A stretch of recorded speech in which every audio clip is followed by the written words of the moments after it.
This is 7 News at 4:30.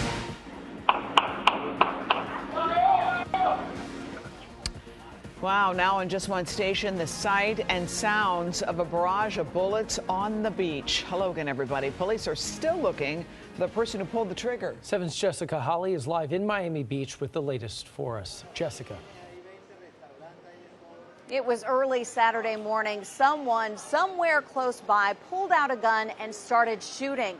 While no one was hurt, this sort of thing certainly doesn't help when it comes to feeling safe on the beach.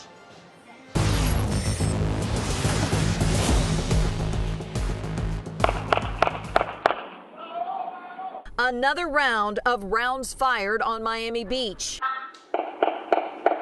The video is from the surveillance system at the Sherbrooke Hotel at 9th and Collins. Embarrassing to have friends and family come over. Hotel owner Mitch Novick says it's even harder to explain to his guests. I hope and pray they don't see the stuff that I see regularly.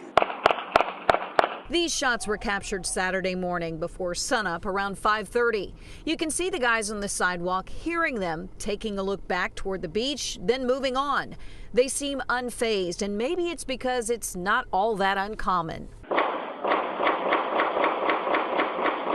5 months ago, in nearly the same spot, bullets flew into the windows of the Pelican Hotel on Collins. There were no injuries and no arrests. So far, same goes for this latest shooting.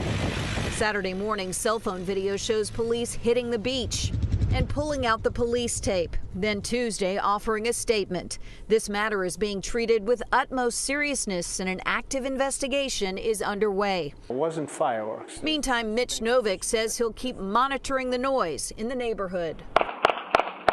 I'm used to it. This comes with the territory. That's Miami Beach today. If you have any information on either one of those shootings we mentioned in our report, you can reach out to Miami-Dade Crime Stoppers. We are live in Miami Beach. Jessica Holly, 7 News.